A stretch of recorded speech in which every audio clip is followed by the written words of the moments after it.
Pambansang awit ng Pilipinas, Lupang Hinirang.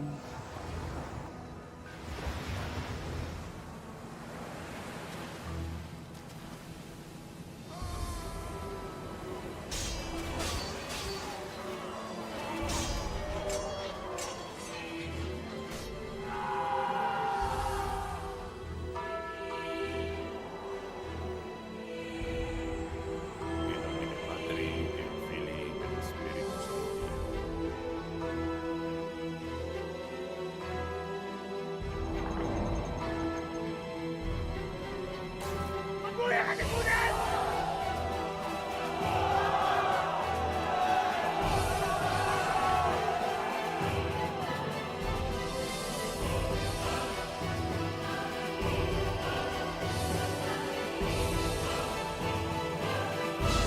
¡Preparen! ¡Apunten! ¡Fuego!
maliit at tahimik na bayan na kung tawagin ni Luman, mahal naming mauman.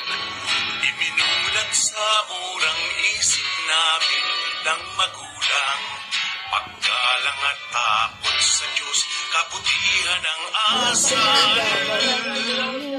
Maubanin dangal ng Pilipino, may sipag at tiyaga, makataong totoo.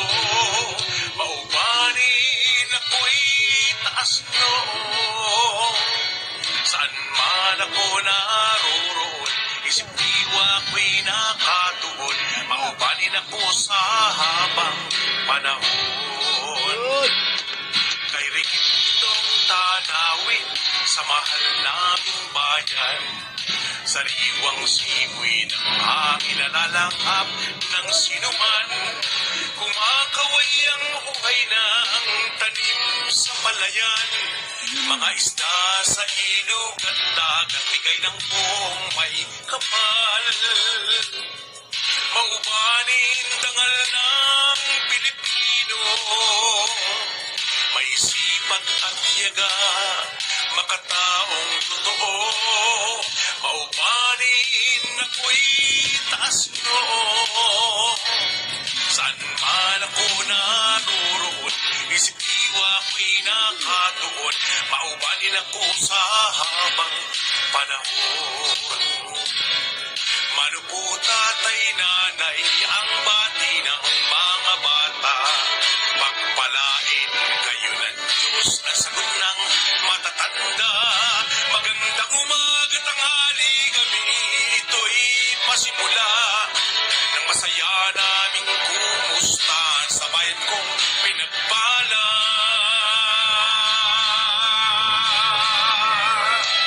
Maubanin dangal ng Pilipino,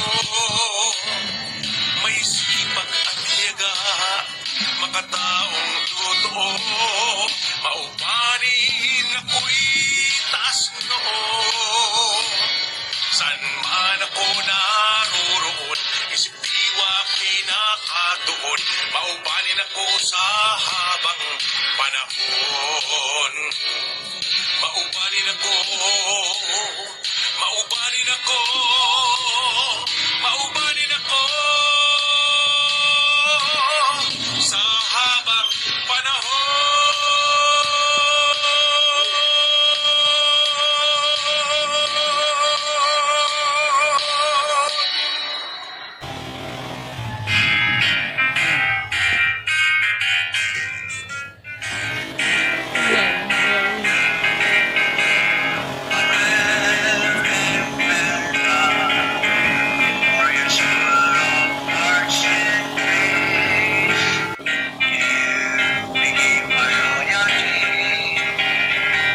Wisdom and riches we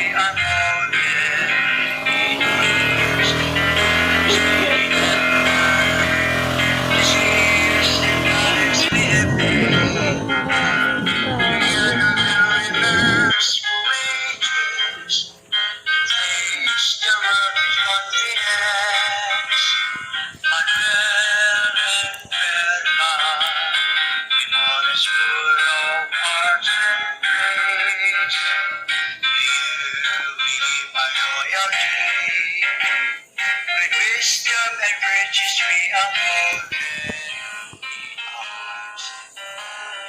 Remember the skills and talents we have gained. Creator will emerge wages. Place the word confidence.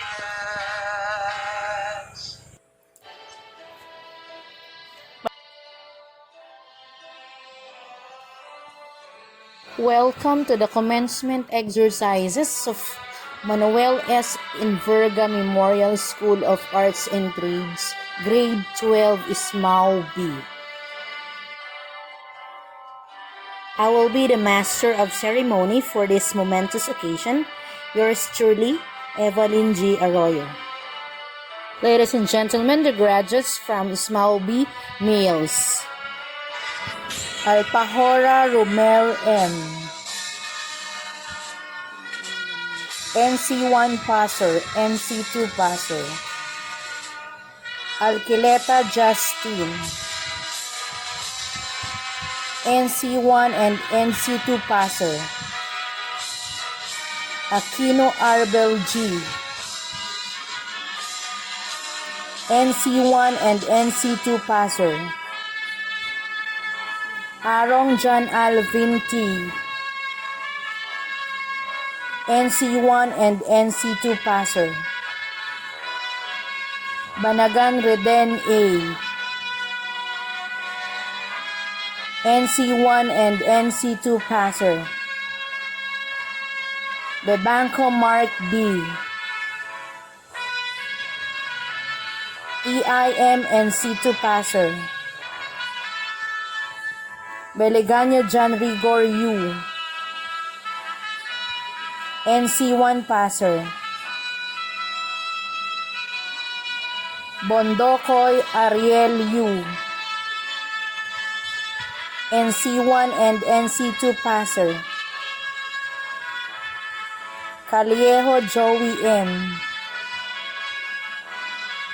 NC1 and NC2 passer. Caliejo Patrick Ivan B, NC1 and NC2 passer. Diligente Junior Cesar V, NC1 and NC2 passer. Encontro Mark Lloyd B, NC1 and NC2 passer. Pinagpin Wency T, NC1 and NC2 passer.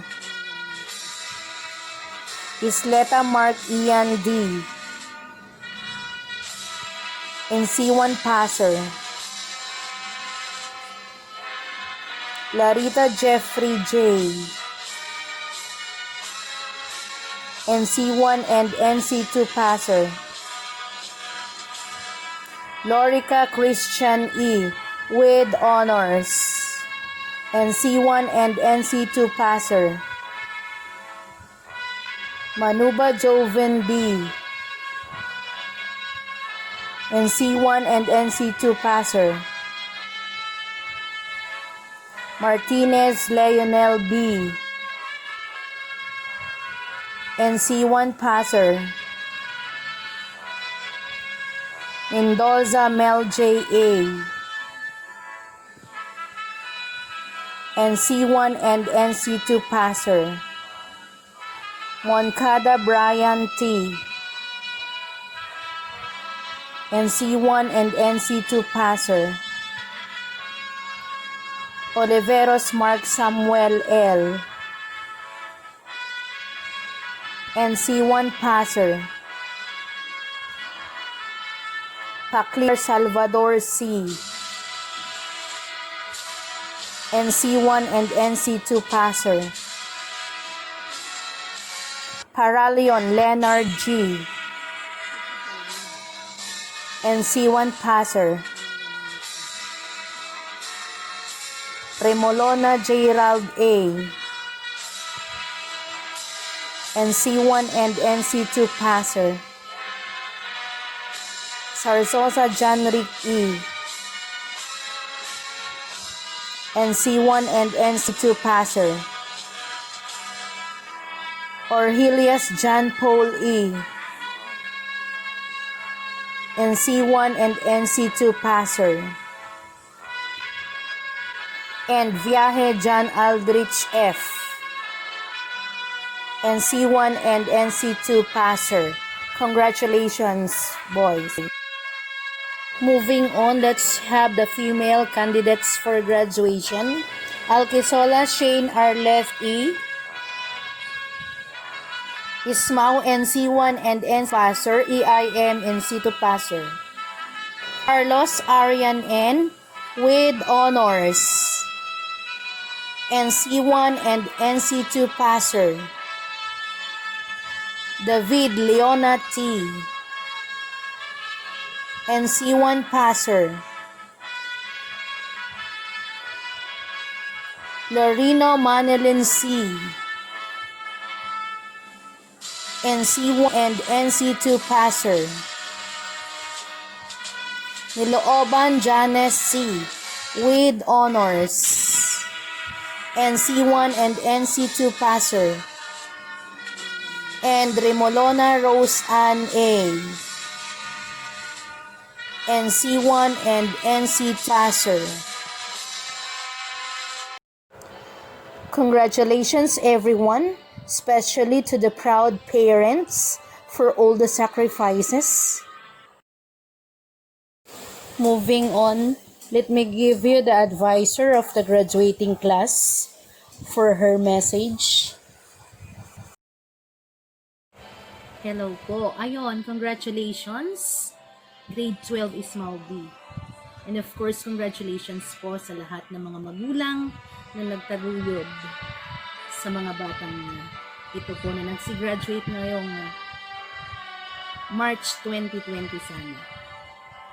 So, at dahil nga po, nandito tayo sa pandemic na ito na hindi naman natin inaasahan, hindi kayo nagkaroon ng chance na mag-march sa stage kung saan nakaplano na ang lahat. Magkaganon pa man, hindi hadlang ang mga nangyari para hindi din ipagpatuloy kung ano na ang inyong mga nasimulan. So, umaasa po ako na kayo lahat, grade 12 Smau B, ay magpapatuloy sa inyong mga pag-aaral kung saan man ang choice nyo na exit. Saan exit ba kayo pupunta? Yung iba magtatrabaho na, yung iba ipagpapatuloy yung vocational course na nilinyahan ninyo. At yung iba naman ay pupunta dun sa mga courses na magbibigay ng mas mataas na kalidad ng pag-aaral. So, bahala kayo kung saan ang inyong exit na pipiliin. Magkaganon pa man, ano man ang exit na inyong piliin, umaasa ako na isusulong ninyo ang kalidad ng ating edukasyon. Na hindi ninyo sasayangin kung ano man ang inyong mga natutunan. Lahat ng mga natutunan ninyo ay a-apply ninyo sa realidad ng buhay. Hindi lang yung mga skills na natutunan sa school, pati na rin yung mga natutunan na tumatagos sa ating mga puso. Mga aral na pang araw-araw natin ginagawa, pang araw-araw natin kailangan isabuhay. O diba nga, kailangan yung ipagpatuloy ang inyong mga nasimulan sa senior high school. So, nasa decision ninyo, ano ba ang exit na tatahakin ko? Pwedeng, una, magtrabaho. Ang iba sa inyo gusto na magtrabaho. It's okay kasi nasa age naman na. Pwedeng yung iba magninegosyo. Halimbawa sa well-being, gusto niyo magnegosyo na lang kayo about it or what. So, yun yung ikalawa. Pangatlo, pwede kayong pumunta dun sa pag-develop pa ng inyong skills. Okay. So, pwedeng pumasok pa ng mga ipagpatuloy. I mean, yung vocational course na tinapos nyo sa senior high school para makagain pa kayo ng mas mataas o mas quality na learning about well-being. At ang ika-apat ng choice, magpatuloy kayo ng kolehiyo. So, alinman sa mga exits ang piliin ninyo, umaasa ako na lahat kayo ay magkakaroon ng katuparan ang mga pangarap. Diba? Yun naman ang aim natin. Aim natin na ipagpatuloy kung ano ang ating nasimulan. Gamitin ang ating mga natutunan para sa pag-unlad, hindi lamang ng ating sarili, kundi ng ating place na ginagalawan o ng society o ng community na ating ginagalawan. Mapapalad tayo sapagkat kayo ang mga batang or tayo ang mga batang pinagkalooban ng libreng edukasyon. Kaya bilang ganti, kinakailangan nating ipagpatuloy kung ano man ang nasimulan natin. Maging instrumento tayo. Maging instrumento tayo sa pagtataguyod ng kinabukasan ng ating bayan. Kung ikaw ay matagumpay, ikaw ay nabibilang sa isang komunidad na malaki ang possibility ng pagtatagumpay. Hindi ba ga? So, kailangan isulong natin ang edukasyon na ipinagkaloob sa atin ng ating pamahalaan. Ang libreng edukasyon na tinatamasa natin mula sa ating pamahalaan. Tumulong tayo sa tema ng edukasyon, sulong edukalidad. Ang goal natin is championing the nation's future. At tayo yon, kayo yon, kayo ang future ng ating bansa. Nasa mga kamay ninyo ang kinabukasan ng ating bansa. Kaya wag nating sayangin kung ano man ang pinagkaloob sa atin ng ating mga magulang, ang mga sacrifices nila, ang mga hirap nila para sa pagpapaaral sa atin. At ganoon na rin ang nagbibigay sa atin ng libreng edukasyon. At kung saan man kayo madako sa banda paroon ng inyong paroroonan, huwag niyong kalilimutan na ang edukasyon na meron kayo sa inyong mga sarili ay hindi lamang para sa katalinuhan na gagamitin niyo sa pang-araw-araw ninyong pagkilos sa mundong inyong ginagalawan. Palagi ninyo itong lalagyan ng puso, pagmamahal sa kapwa, at syempre, pagmamahal at takot sa Diyos. Alam ko na lahat sa inyo, kahit kayo ay pasaway, kayo ay may puso. Alam ko yun dahil ako yung advisor niyo. Kahit meron kayong kaklase na hindi na kaya, may mga klase kayo na pasaway, may mga klase kayo na ganito, ganyan.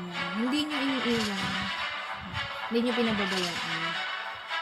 Makikita ko yun, may concern kayo sa inyong mga kaklase. Hindi kayo nahahati. Kumbaga, you are working as one. Kahit na kayo ay mga pasaway. Batid ko na mahal ninyo ang bawat isa. Hindi nyo pinababayaan ang inyong kaklase. Kapag may sakit, kinukuha nyo ng gamot. Kapag merong hindi nagawa sa school, though sinisigaw-sigawan ninyo, pero concern pa rin kayo. Kailangan mo itong gawin, kailangan ganyan, wala kang ganito, wala kang ganyan. Okay. So, yun ang nakita ko sa inyo. Meron kayong pagmamahal sa bawat isa, tapos concern kayo sa kaklase ninyo, at isa pa hindi kayo madamdamin. Yun ang isa sa nagustuhan ko sa inyo. Kahit pag-anitan ko kayo kapag meron kayong mga task na hindi nagawa, especially yung paglilinis ng room natin, ganun ang ganon, walang katigil-tigil na ganon. Pero in the end, umikilos naman. Ewan ko lang kung may mga sama kayo ng loob sa akin, pero sana nawala na yun. Sayang nga lang, hindi tayo nagkaroon ng chance na sama-sama ma-enjoy yung stage last March. Okay. Hindi na tayo nagkaroon ng pagkakataon na magkaroon ng intimate moments during your graduation day. Pero magkaganon pa man, sabi nga ninyo, sama-sama. Okay, yan yung pinili yung song, sama-sama. Kahit saan kayo, sama-sama kayo. So, bilang pagtatapos, nais ko lang sabihin na malaki yung iniwan yung itak sa puso ko bilang inyong advisor. Kahit halos mga lalaking pasaway, kahit na award sa school dahil sa basura, dahil sa hindi mo pagtitimbang, dahil sa kung anik-anik, So, anong sinasabi niyo sa akin? Hayaan na natin, ma'am, ganito, ganito, ganito. Okay. So, andun kayo na parang, okay, everything is okay. Walang problema. Hindi na natin dapat na pahabayin. Hindi na natin dapat isipin pa. What is important is, andun tayo sa punto na masaya yung pag-aaral niyo. Alam ko, ini-enjoy niyo yung pag-aaral niyo. Kasi kapag may mga due dates kayo, may mga activities, nakikita ko naman active kayo kahit hindi kayo nananalo. At least, di ba, nagpa-participate kayo. Yun kayo eh. Kaya niyo yung mga ganung bagay. And then, active din kayo sa mga kung saan-saan. Ako pa yung hinakalad kayo. Punta tayo sa ganito, punta sa ganito. Kasi go. Hindi ko pwede ganito ganito. Pero ang daming plano na hindi na natuloy. Dahil sa COVID-19. Pero, alam ko, matatapos din yung lahat. Okay, basta lahat kayo, time will come, magkikita-kita ulit tayo. Kapag tapos na kayo sa pag-aaral niyo, babalik tayo, magkikita tayo. So the best, enjoy your life, kung ano ba talaga ang gusto mong gawin, magtatrabaho, magpapatuloy ng vocational course na kinuha, mag-university, mag-aaral. So, basta, support lang ako sa inyo kung ano man yung gusto nyo kapatid. Kung ano kayo nag-aaral sa akin. Ang hirap na yung buhay. So, enjoy nyo muna ang buhay na paano ang nakikipaglaban dito ng mag-iisa. Miss ko kayo naman. Dahil yung last time, hindi ko naman talaga kayo number. Kaya, kapag nagkikita tayo, nag-a-award lang ako sa inyo. Ganito, ganun. Hindi na naman kayo ganun. Wala na kayong grade sa ganang subject. Yung mga nag-iinis ng classroom. So, ganun lang tayo nagkikita. At saka, syempre, yung bonding. Kaya lang, hindi lahat yung mga pag-budal fight natin. Yung kakain sa labas. Yung bakit maglulugaw. Yung teacher na kasama mo sa mga ganang bagay. And I thank you for that. Pinurin ko kayong parang mga kapatid. Pero naminis ko yung ingay ni Ariane sa classroom. Hindi ko yan favorite si Ariane. Ang ingay. Parang mabilis kasi siya ng ituisan niya. Okay. So, anin lang yung ating mga nieces. Mga babae natin sa klase. Okay. So, naminis ko yung ingay ni Wensi. Yung iba lang yung nabanggit ko, hindi na lahat. Kumbaga, ito lang yung hyperbole sa klase. Yung ingay ni Wensi na kapag nagsasalita ko, sasabihin na lang, walang magandang nagagalit. Ganun ba? So, sasagot na lang, ay nako, hindi ako maganda. Okay, tapos lahat pag nagaganon ako, uunahan na ni Wensi, walang katigil-tigil. So, ayun na, napapasaya niya na ako. At saka yung walang kamatayang pagkain ni Erbel, kaya niya ng 5 kilo. 5 kilo bigas isasaing. Yung pagdadala niya ng GG sa classroom para sa budal fight, siya nagagayak ng lahat. Kapag tayo ay naglilinis ng general cleaning ng classroom, mag-floor wax, kailangan may kainin. Yung ating siyang mahilig lumiban sa klase, alam niyo na kung sino kayo, marami. May babae, lalaki. Yung mga pautal-utal at mga kwento ni Mark Samuel Oliveros, napatawa. Yan. Yung mga pasigaw-sigaw ni Joven. Okay. At yung mga patungo-tungo ni Isleta. Namimiss ko kaya yan, yung siya yung naglilinis sa classroom. Si Ariel, laging maaga yung pumasok. Si Reden, tawa lang ng tawa. Si Mark, basketball na lang tayo. Si Justin, kikindat na lang yan. Si Rigor, patawa-tawa lang din. Si Romel, si Missy in love. Si Leonard, kamusta na? Hindi dukot sa bag. Kung anong nakuha. Sino pa? Okay. Si Aling Maliit, laging pumasok. Si Rose Ann, laging nakabara sa mga award ko. Si Mami Lynn, lagi tawa na lang yung tawa pag nag-a-award ako. Sino pa? Si Shane, ito po ay responsable pero pasok lagi. Isa-isa yung ano pa? Sino pa sa babae, hindi ko na. Si Janice, successor kita. Ang si Mark Lloyd, high blood na naman, huwag pa kayo ng chicharon. Si Dilihente, nakahanap na ba ng bahay? Nakakatuwa kaya kayo. Pinadaan natin sa sayaan lahat. Sino pang hindi ko nabanggit? Miss ka rin. At si Salvador, sayaw-sayaw. Sino pa? Si Jeffrey. Magtanim tayo, Jeffrey.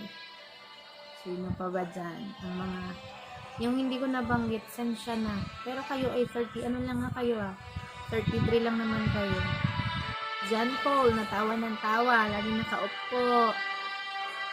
Si Christian, na pag nag-award ako, ayan. Ngingisi na lang. Susunod na lang. Si Arong ni Eldritch, libre niyo ako. part-time, di ba? Si J-Rod, ngisi-ngisi na lang yan. Lagi lang nakangisi. Si Joey, at saka si Patrick Ivan, aaway pa rin. Sa GC, ay si, ano nga yun, yung isa, yung palaging kasama ni Samuel dati. Nalilimutin na ako. Si Leonel, na sinisi lang. Kain ng pansit kasama si Samuel, grade 11. Sino pa si Mel J, na ang bilis magsalita. Isang salita pa lang ako, nakasampu na. Mel J, alam mo na. Sino pa ang hindi ko nasama at hindi nabanggit? Si Sarsosa. January, aral mabuti kung mag-aaral pa. So, ayan, lahat nabanggit ko na. Lahat. So, lagi niyong tatandaan, laging maingay man ako sa inyo, lalo na ng last scene, kasi hindi ko na kayo handle sa klase. Bilang advisor niyo ay mahal ko kayong lahat. So, sa buhay natin, laging sasamahan ng diskarte bukod sa pagmamahal sa kapwa, pagmamahal at takot sa Diyos. So, yun lang. Hangad ko ang tagumpay ninyong lahat. Congratulations again.